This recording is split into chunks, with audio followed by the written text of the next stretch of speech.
Hi, so today I want to cover a book that's called The Angry Brain, and the reason I want to cover it is that we've been dealing for a long time with boys whose primary problem is a lack of ability to control their angry impulses. We've all seen what happens when they don't control them, and we all look at them and say to ourselves, why are they so angry and why can't they get calm?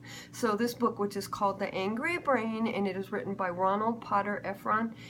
If you are interested, I really encourage you to get it. It was not very expensive, or you can borrow my copy for sure. And I have a friend here with me today that I can't show on the video, and he's been reading the book too because he has one of those brains, correct? Yes. Yes. And so hopefully learning about it is going to give him a little motivation and I think a lot of hope, because he's discouraged that his brain overreacts and his brain gets him in trouble, and he doesn't like that. He doesn't want to be an angry person.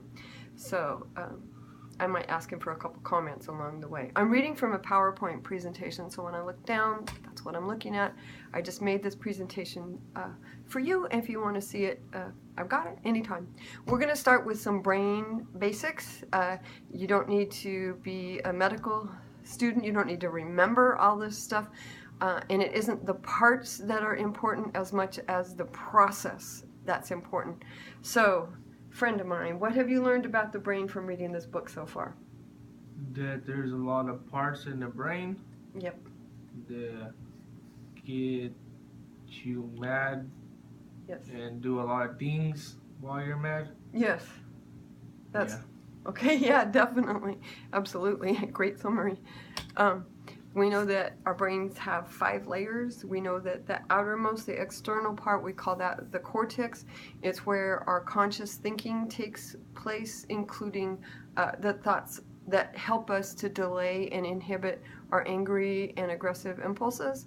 We know that, well, let me start on the right side. The right side that develops at birth has to do with negative emotions, and they're related to survival responses. The left side has to do with more positive emotions. It's not fully operational until about age 2. But to function well, we need to integrate those halves with this thing that's called the Corpus Callosum. It needs to be able to connect the two sides, communication from one side to the other side, back and forth. We do know that there are a bunch of drugs that mess up that part of the brain. We know that we have 4 lobes of the brain. We have our occipital back here that has to do with visual information, our parietal, which has to do with written language, sensory information, the temporal, which is about facial recognition, and our auditory processing, and then the frontal, which you probably hear most about, that because that has to do with, well, motor function, but also spoken language, and then our higher level cognitive functions, we call them our executive functions. That has to do with things that are important, like planning before acting is one of the things that goes on there. The very frontest part in there is called the prefrontal cortex, and that's essential. Fully formed, well-operating prefrontal cortex is essential for anger management. We see people with ADHD. If we look at that part of their brain, we're going to see that the communication in there isn't going the way it should be going. Oftentimes, that area is underdeveloped. We know that then if we go further inside the brain that we have other structures below the cortex. We have the thalamus that organizes the sensory information that we take in, through our senses, and it directs it to the cortex. We have our hypothalamus, which maintains a balance between the body and the brain. It plays a direct role in triggering acts of defensive aggression and responding to what we perceive as a threat. So if we go even deeper inside, and this is my favorite one because I like the name, it's called the Periaqueductal Gray, and it's actually what we call gray matter. It's nerve cell bodies and dendrites directly involved in the display of aggression. So you've probably seen those diagrams of here, I'm going to show you one. Okay, so we have a neuron, a type of brain cell that receives and transmits information. We have billions and billions of them.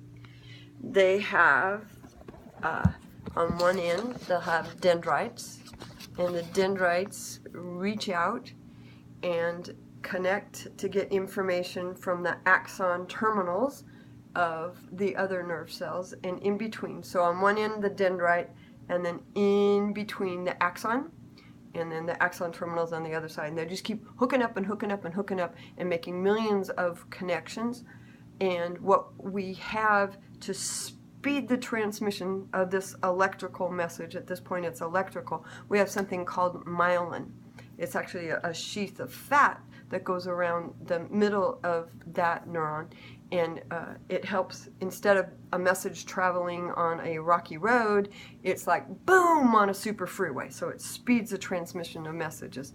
And something else, this isn't in the book, but that we know about myelin, that fatty part that makes messages go quickly, we know that if you smoke marijuana when you're young, then that doesn't form very well, which is not a good thing. So that the messages in your brain going from one part to the other, they don't go very well.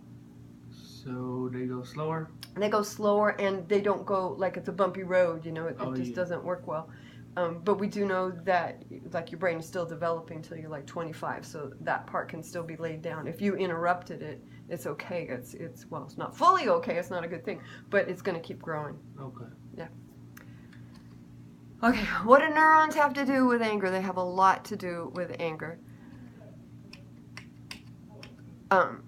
So we know that, so this makes a network, right? The dendrites and the axon terminals hooking up, and more and more and more and more and more of those. That's a deeply ingrained habit. That network is a habit, and we're going to boom, boom, boom. We're going to travel on that freeway over and over and over again. That's the reinforcement. This happens, I blow up. This happens, I blow up. That's the pathway that we created in the brain, or that was created in the brain. The more often we do the blowing up, the stronger, the more reinforced that network is. It increases over time, and the connections between the neurons become stronger and stronger. And then the myelinization happens in there, which makes those messages go faster and stronger. And we really don't want that. There's another little thing that happens, well, it's a big thing, in between the dendrites and the axon terminals, and that's where we get our neurotransmitters. So to go from the dendrite, or from the axon terminal through the axon out the dendrites, or vice versa, it goes the other way, sorry, they don't exactly hook up like a plug in a wall. It goes from there to there. It gets close, but it doesn't actually hook up. So in between, that's where we have our neurotransmitters. That's our serotonin, dopamine, norepinephrine, right? And we know that antidepressants have a lot to do with the chemicals in between there. We know that a lot of illicit drug use also has to do with, dopamine, or things that go on in between those two connections. Okay, another part of our brain is called the limbic system. Tell me what you know about the amygdala. The amygdala? Well, if I remember correctly, is that the one which was for the fight or flight thing? Mm-hmm, exactly. It's a little thing that looks like an almond. It's really little. And yeah, it's where it's the seat of all our fears. It's our fight, flight, or fear response. Do they use fight, flight, or fear, or they just use fight, flight in the book? I just remember fight, flight. It's like fight, flight, or freeze. I'm saying it wrong. Yeah. Okay.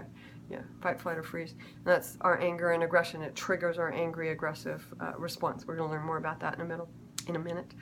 The hippocampus, you feel like you're going to medical school when you read all this stuff? Yeah, I feel like that's what I was doing. And I'm punishing him because he's not going to medical school. He's going to law school. So the hippocampus, its job is to help us keep problems in perspective by sorting out a threatening from a non-threatening situation. But if it's damaged, it may do the opposite. It may overreact. It may perceive the non-threatening situation as very threatening, and then lead to an inappropriate overreaction. Another part is called the hypothalamus. So it actually regulates our body, the calming responses of the parasympathetic nervous system, and the heart beating, digestion shutting down, blood pressure, increase of the sympathetic nervous system. And then, you don't need to remember these big words, they are hard to say. Orbital frontal cortex and the dorsolateral prefrontal cortex. They both, though, impact your ability to control your impulses. That's why they're very important. And to prioritize your behavior and to understand how your actions are going to be perceived by other people. I'm skimming through some of this. You don't have to have all the intricate details of the brain. The newer parts of our brains have a lot to do with impulse control. The reason they're newer is because of we live in community. In order to live in community, you need to have control of sexual urges, impulses, and aggressive urges or impulses, or else our lives are going to be like living on the Game of Thrones. And that doesn't go well for a lot of people. You watch Game of Thrones? No. Don't. It's kind of like pornography in the beginning. That's another story. Okay, so another thing about our emotional brain, our limbic system is an emotional brain. So emotions are actually brain-generated physical and mental states. They motivate us to take action. They energize our behavior, and we may be unaware of them. We can have an emotion without being aware of it. Part of that is because emotions come in a bunch of different intensities. Each emotion, though, has an accompanying reaction. For example, our primary emotions, we're born with these. Anger, fear, joy, sadness, surprise. So the reaction to anger is to fight, to move against, to attack. The reaction to fear, is to get away, to escape. To joy is to move forward to that wonderful thing that's making me feel so great. To sadness, it's like we want to retrieve something we lost, or we want to gather comfort from other people. And then to surprise, the baby's startle reaction, one of the first reactions a lot of us see out of our babies is to pay attention, to stop everything until we figure out what is happening. And then we have a group of emotions that are called our social emotions, and they develop right around 18 months of age is when we start seeing them. They are, the purpose of them is social survival and being acceptable to the community that we live in. So those would be shame, guilt, embarrassment, and pride. So, the reaction to shame would be to hide, to lower ourselves, to submit. The reaction to guilt would be to repair whatever damage we did, to make amends, hopefully.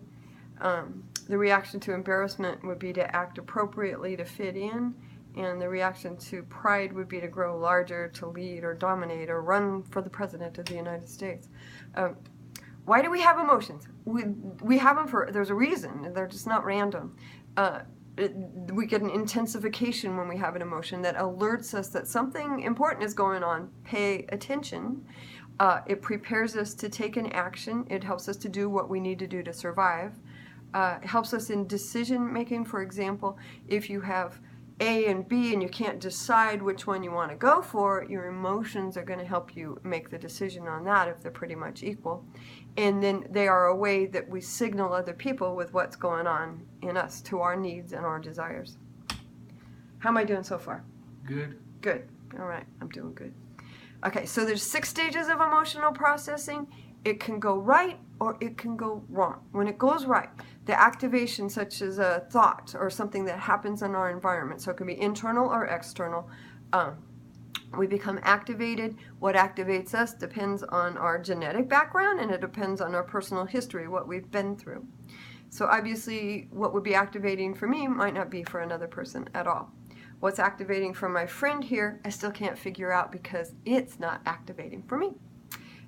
And then there's the next thing called modulation, which is like turning up the dial, the intensity, how strongly we respond, how critical we think a situation is depending on my thoughts and my thoughts about the situation.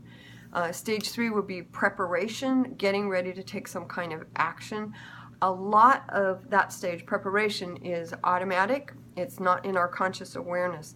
Things like our adrenal glands producing cortisol, but normally we also have time to think. Then the 4th stage is action. So a mild emotional response might not lead to any action, and a strong one can lead to overreaction. The fifth one would be feedback. So our emotions give us feedback, so we know if our action was useful and appropriate. And then the final stage is deactivation. The emotion's deactivated when the stimulus that triggered it is handled or it's gone away. So our brain rests and it prepares for the next cycle. But things can go wrong. Instead of enabling us to take effective action, poorly handled emotions can lead to imperfect responses to difficult situations. So poorly handled activation, we might not activate. We might be totally distracted and not notice what's going on, or our system is hypersensitive and it overactivates. Overactivation of anger can lead to a lot of trouble. And then there's poorly handled modulation, which would mean we don't respond enough or we respond way too much.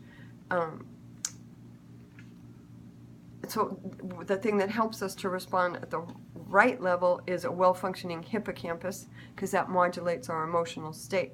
When it's not well-functioning, we become overly responsive to emotional triggers in general. Then the third thing would be the poorly handled preparation. And the reason that would be poorly handled is that we're overactivated, we're too angry, and we can't think clearly. Let me ask. The last time you got really angry, when you look back at what you did, does what you did then make sense to you? What I remember, yeah. It made sense to you? Explain how it made sense.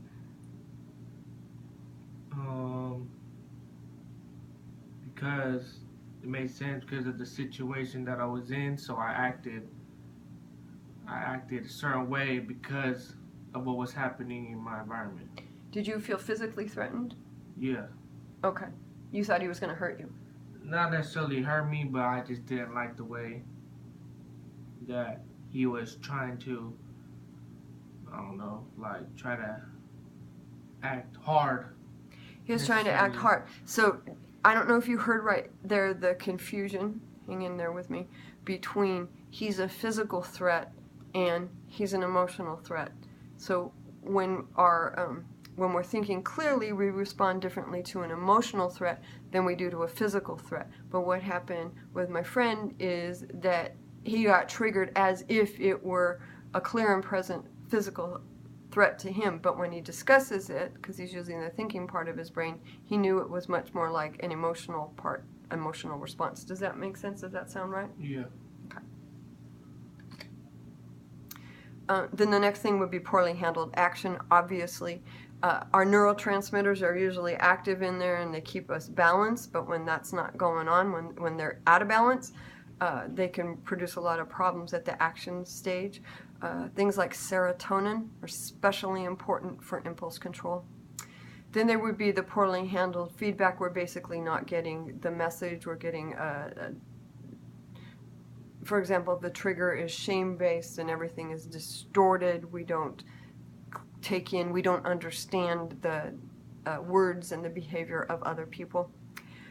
And then the poorly handled deactivation, which we see as somebody who gets angry and stays angry for a long time after the threat has gone away. So this is what I just outlined. It went wrong. It went wrong because we have two processes that happen when we perceive a threat through the eyes, ears, throat, whatever, mouth, through our senses. And it comes in, and in half a second, this is what happens. The thalamus is notified. It gets a message, I see this terrible thing.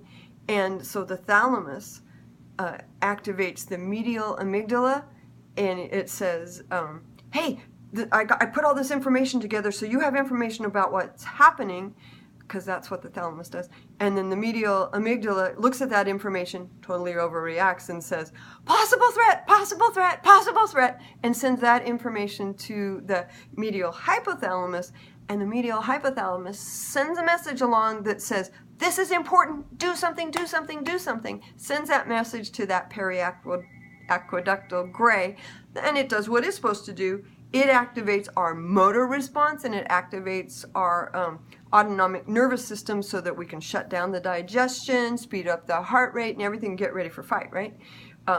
Half a second, all that happens really quick. And we're not aware of it, right? We're totally not aware of it. But if we had 2 to 3 seconds longer, messages would be sent from some of those areas to the frontal cortex, we're going to do some thinking, right, and to the hippocampus. And together, they're going to say, they're going to make a conscious decision about how to respond. Okay? So those 2 to 3 seconds are hugely important. The half a second overreaction is what we need to intervene, and we decrease that overreaction. We give more time for the second pathway to happen, 2 to 3 seconds. We're not asking for half an hour here. Then we have a person who's not overreacting to anger. Easier said than done, and studies show that this takes about 6 months of committed work. Is it worth 6 months of committed work for you to get a handle on your anger? Yeah. And how would that benefit you? I won't have to worry about blowing up, and say I'm working, I don't have to worry about blowing up at a customer because his burger wasn't made right or something. Is that what happened? Something like that. Okay. Yeah, helps you to keep a job and a family and be good to your kids and all those other things. Okay. So we have people we work with who've been to anger management classes, but ironically, they're still very angry and not in control, even though, have you been to anger management classes? Yeah. And what do they teach you? Teach you stuff you probably already know. Did they help you? Not really, no. Okay, and the reason they didn't help him or a lot of other people is that when you have this unconscious process going to work, conscious efforts can't help you control it. So the things you learn in anger management classes would lead to conscious efforts to control an unconscious process, and it's not going to help him. I'm skipping stuff here. I'm going to skip way forward. What we want to do are build new neural networks. Remember the hookups? We want to develop new skill sets so that the brain doesn't keep sending messages on that threat, be aggressive pathway. We want new pathways. And so what we're going to do is instead of stopping the networks that are already there, we're going to build new ones and we're going to reinforce them. Those networks would look like, here's the old network. I settle a conflict with my fists. The new network, I'm going to talk through my conflicts.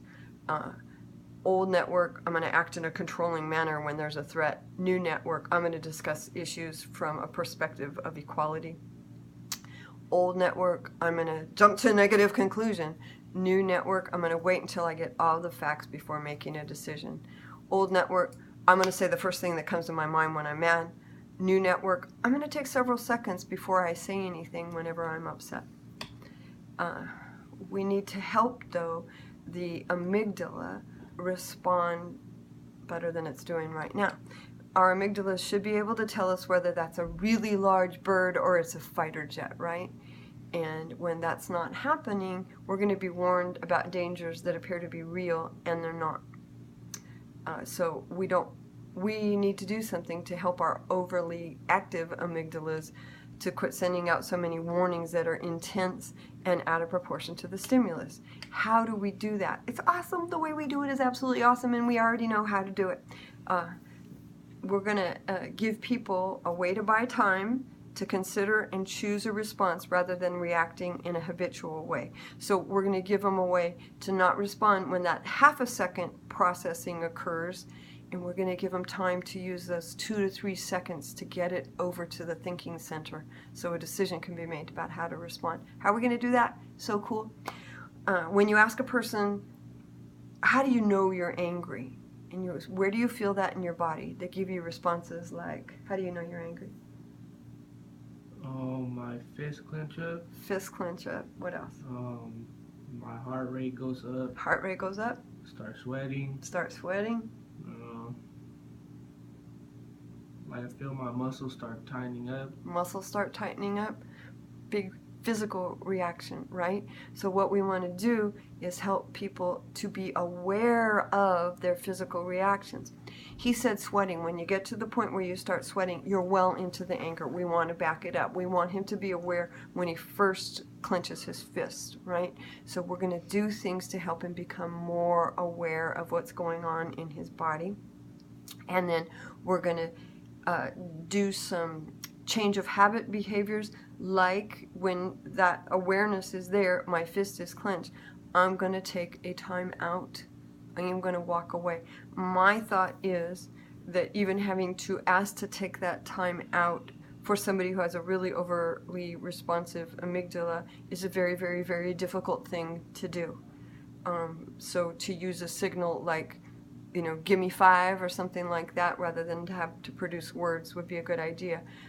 But so those two things, increasing bodily awareness and taking those timeouts. Get out as fast as you can before you cause trouble. Go to a safe place, walk, listen to music, and things like that, which we might say is taking a moment to pause. And then we want to create an alliance between the conscious and the unconscious aspects of our brain. How do we do that? It's not as hard as it sounds at all. We do it with deep breathing. We do it with progressive muscle relaxation. And we do it with mindfulness meditation. Good news, right? And if we had a real sophisticated set of equipment, we'd also be doing it with brainwave biofeedback. So the person can be aware, look at the readout and see what's really going on with you, and then develop the ability to lower the levels of whatever's going on. Maybe in the future we'll have that. That would be really cool. So we will, along with that, teach another set of skills. Some of them are our DBT skills. Some of them they get in other ways, like being able to read another person's thoughts and feelings, being able to plan, being able to concentrate, and things like victim empathy, stuff like that. We're going to intervene and develop new pathways, new learning in the brain about things like that. One thing about empathy, and the reason it's a problem, is that it's directly connected with that overreactive anger system. So when we have an overreactive anger system, we also have an underdeveloped empathy system. So we want to do basic things. We want to use the mindfulness techniques, increasing bodily awareness, taking a time out, deep breathing, progressive muscle relaxation, mindfulness meditation, and we want to combine that with teaching skills like the moment to pause, choosing whether to accept an anger invitation, not wasting time on trivial or useless matters, seeking a balanced perspective. Is this trivial, which would be a 1, or is this a life-threatening situation, which would be a 10? And then disputing your thoughts, challenging negative thinking, replacing it with an equally true but more positive thought, and keep doing that till it becomes a habit. So, good news, we can intervene, we know what to do. Here's my question to you, and I'm going to ask him too as soon as I'm done asking you. Just something to consider, something to think about, and I do not have an answer. I'm not expressing my opinion here. I wonder, truly, what we are, how effective it is to give out a 0-8 for an anger explosion, especially to a newer resident. I wonder what we're doing when we do that. We are like a million other programs who do exactly that. Knowing what we know about the brain now, that would not be the most appropriate way to respond, but we certainly need to have some way to respond rather than giving somebody a thumbs up. Yay, your amygdala is working real well. We want to give feedback that that was a negative thing to do. Is a 0-8 the way to do that, or do we have other options? I'm going to ask my friend. What do you think about, I'm sure you got a 0-8 and a bunch of other stuff when you had your big angry episode. How did that affect you? When I got a 0-8, it made me more mad. Made you more mad? Yep. Did you learn something from it? It was better not to know the consequences that I got. Okay. Basically. Do you think the 0-8 will help you in the future to control your angry? I mean, depends. Like, if it, for something that I know I should deserve a 0-8, then I'm not really gonna care. But If it's something I feel like I shouldn't have gone to 08, then yeah, I'm going to start tripping out. So I think what he's saying is that in those situations where he has the time to think about it, to consider the consequences right up here in his prefrontal cortex, then the 08 will be helpful. He'll remember he got that and he doesn't want to get that again. But how does that affect that unconscious half a second process that we know goes on with an anger overreaction? Something to think about and I hope discuss. Thank you.